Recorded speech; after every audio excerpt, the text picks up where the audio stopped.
آپ کچھ بات کریں گے آزاد کشمیر میں ڈیولپ ہوتی جو سیاسی صورتحال ہے اس کے اوپر، اور کچھ دیر قبل ایوان صدر میں جو نون لیگ اور پاکستان پیپلز پارٹی کا مشترکہ اجلاس ہوا جس میں کہ شرائط کا تبادلہ ہوا ہوگا، کچھ لے کچھ دے کی بات ہوئی ہوگی، اس کے حوالے سے ایک اہم پریس کانفرنس سامنے آ گئی ہے۔ دونوں سیاسی جماعتیں جو ہیں انہوں نے اپنا اپنا موقف بڑی کلیئرٹی کے ساتھ میڈیا کے سامنے رکھا ہے۔ پیپلز پارٹی ایک طرف یہ کہہ رہی ہے کہ ہمارے پاس نمبر پورے ہیں، جو 27 کا میجک نمبر کہہ لیں، میجک جو کہتے ہیں کہ میجیکل ہنسا کہہ لیں، وہ عبور کر لیا ہے اور ہمارے پاس ایک کمفرٹیبل تعداد ہے کہ ہم حکومت کی تبدیلی لے آئیں۔ اور نون لیگ نے اپنا جو موقف سامنے رکھا اس کے حوالے سے آپ کو بتاتے چلیں کہ نون لیگ نے یہ بات کی کہ ہم بہرحال پیپلز پارٹی کے ساتھ تحریک عدم اعتماد میں تو شامل ہوں گے، لیکن ہم حکومت کا حصہ نہیں بنیں گے، ہم اپوزیشن بینچز پر جا کر بیٹھ جائیں گے۔ اب یہ ساری جو ڈیولپمنٹ ہے یہ کس طریقے سے ہو رہی ہے اور آنے والے وقتوں میں کیا ہوتا دیکھ رہے ہیں، اس حوالے سے ہم گفتگو کریں گے۔ ہمارے ساتھ موجود ہیں سینئر صحافی ہیں، ماہر کشمیر امور ہیں، افضل بٹ صاحب، ان سے بات کرتے ہیں۔ السلام علیکم افضل بٹ صاحب۔ وعلیکم السلام شفا۔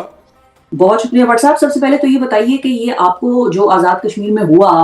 سمجھ میں آیا کہ کیوں ہوا اور کیا ہوا؟ دیکھیں شفا، یہ عوامی ایکشن کمیٹی کے احتجاج کے بعد جب یہاں سے کمیٹی گئی وفاقی حکومت کی تو انہوں نے آ کر یہاں رپورٹ پیش کی کہ اگر وزیر اعظم چودھری انوار الحق جو ہیں وہ بر وقت ان سارے معاملات کو ٹیک اپ کرتے، کابینہ کو اعتماد میں لیتے، پولیٹیکل پارٹیز کو اعتماد میں لیتے، تو شاید آزاد کشمیر میں اتنی حالات خراب نہ ہوتے۔ اور دوسرے الفاظ میں اگر یہ کہا جائے کہ اس پورے کرائسس کا ذمہ دار پاکستان پیپلز پارٹی اور نون لیگ کی کمیٹی نے چودھری انوار الحق صاحب کو ٹھہرا دیا۔ اس کے بعد پھر کیا ہوا کہ مسلم لیگ نون آزاد جموں کشمیر کی پارلیمانی پارٹی کا اپنا اجلاس ہوا۔ انہوں نے طے کر لیا کہ ہم نے اب آزاد کشمیر حکومت کا حصہ نہیں رہنا۔ اسی طرح پاکستان پیپلز پارٹی کا اجلاس ہوا آزاد کشمیر کا، وہ پارلیمانی پارٹی نے بھی فیصلہ کر لیا کہ ہم نے اب انوار الحق صاحب کی حکومت کا حصہ نہیں رہنا،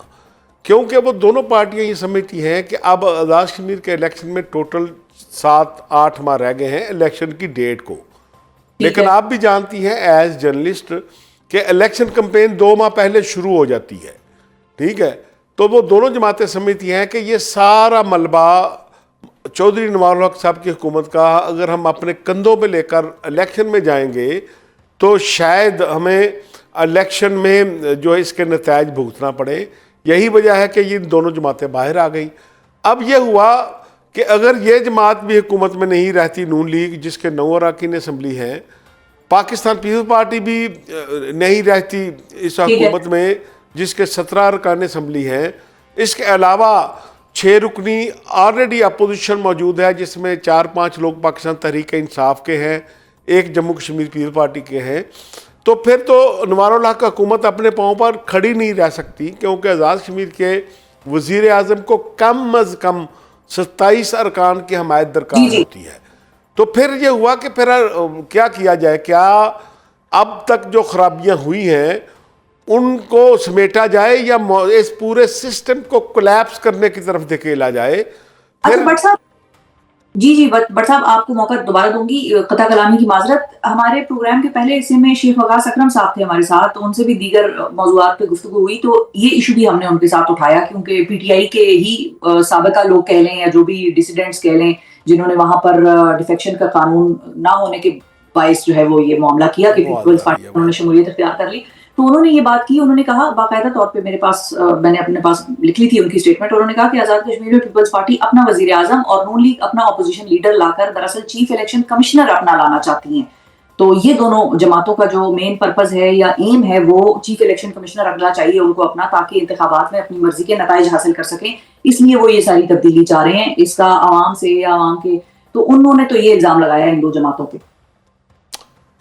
دیکھیں الزامات اپنی جگہ، لیکن شفا ایک بات ذہن میں رکھیں کہ پاکستان پیپلز پارٹی جو ہے وفاق میں تو نون لیگ کی حلیف ہو سکتی ہے، آزاد کشمیر کے الیکشن میں انہوں نے ایک دوسرے کا حریف ہونا ہی ہونا ہے،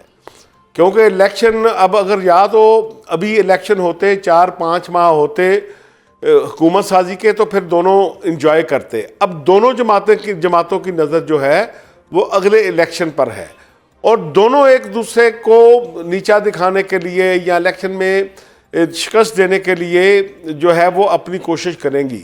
اگر پاکستان پیپل پارٹی کو اچھا ماحول مل جاتا ہے,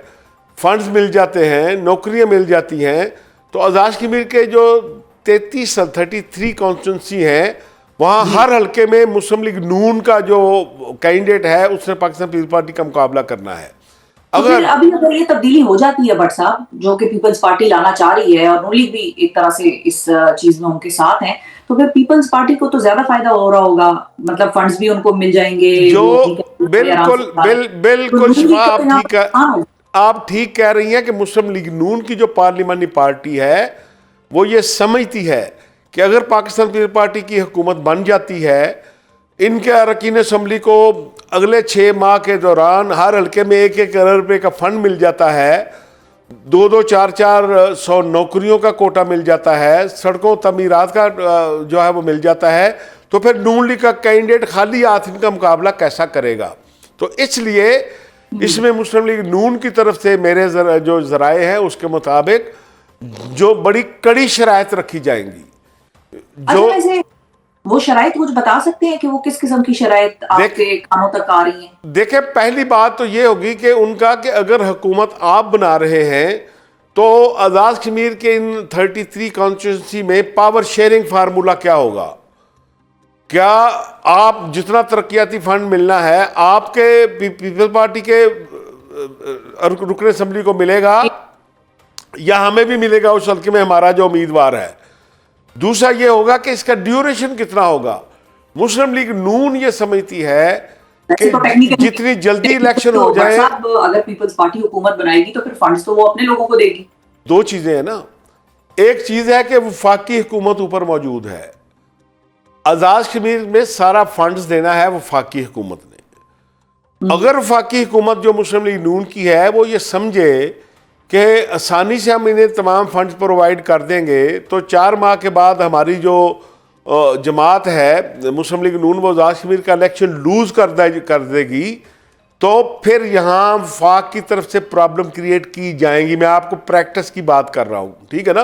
جو ماضی میں چلتی رہی ہیں, کیونکہ چیف سیکرٹری اعزاز کشمیر سے ہوتے ہیں, آئی جی چیف سیکرٹری اعزاز کشمیر جو ہے ان کا تعلق پاکستان سے ہوتا ہے, آئی جی کا تعلق پاکستان سے ہوتا ہے, اسی طرح سیکرٹری ہیلتھ کا تعلق پاکستان سے ہوتا ہے. تو اس لیے وفاقی حکومت کی امپورٹنس بہت زیادہ ہوتی ہے اعزاز کشمیر کے معاملات میں. بہت شکریہ ادا کریں گے بٹ صاحب, آپ نے وقت نکالا پروگرام کے لیے. ناظرین, افضل بٹ صاحب سینئر صحافی, ماہر کشمیر امور, بڑی تفصیل کے ساتھ ساری سچویشن کا لب لباب جو ہے وہ بیان کیا اور بڑی تفصیل کے ساتھ اپنا تجزیہ ہمارے سامنے رکھا. اب دیکھتے ہیں کہ آنے والے وقتوں میں کشمیر میں کیا سچویشن ڈیولپ ہوتی ہے.